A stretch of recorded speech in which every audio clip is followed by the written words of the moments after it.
Criteria 4, and this is quite a big one.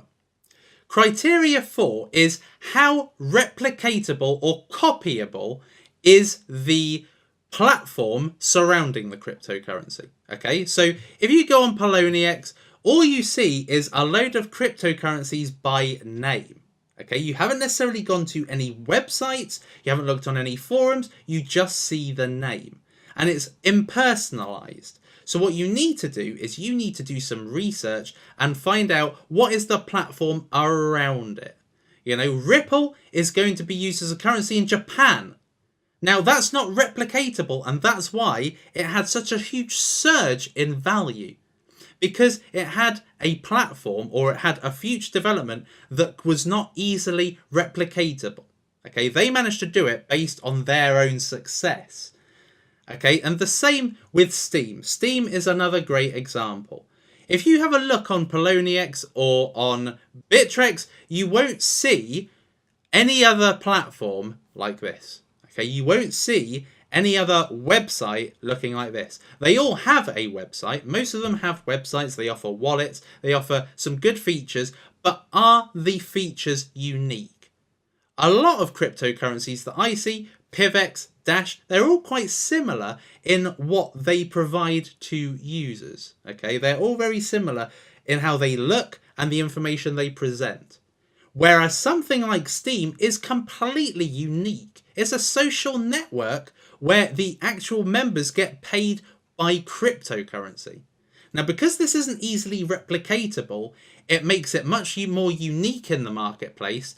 And because of its uniqueness, in this case, a social network, and social networks grow quite well exponentially, organically. And so as a result, not only is this very unique, but it's also got a lot of value in the way it can grow.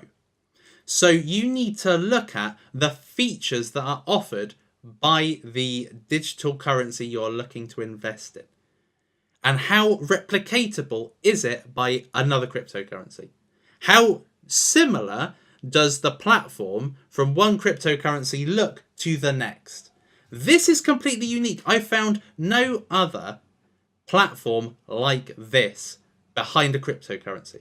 So this is immensely powerful, and this is why Digibuy and Steem have become certainly my two cryptocurrencies to invest in.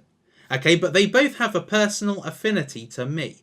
I like gaming, I like social networking. Okay, and I think that both of these cryptocurrencies have these amazing innovations. But what you've got to do is you've got to go onto Poloniex and Bittrex or Bitfinex or whatever platform you do all the trading on, and have a look deeply into the cryptocurrencies, research them, research their backgrounds, and research their current value. You have to combine all of the 4 criteria together to see if you've got something big. Has it got a good entry price? You know, are you buying before the storm? Are you basically in the calm before the storm? Criteria 2, what are the future innovations coming up for it? Now, Steemit is in beta stage, so it's got some great innovations. It's got, you know, potentially a released version going out to the public. So what are the innovations and future updates coming up that will increase the value? And then number 3, what is the community like? Do you feel part of that community? Do you feel included? Do you feel happy to be part of it for the long term?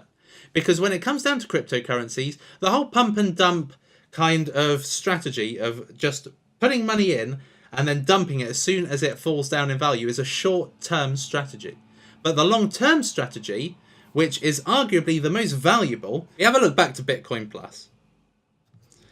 As I've already shown you, if you had got in around about September 2015, you would have been able to get in when the price was at roughly 0.07, was 7 cents. Sorry, 7 cents.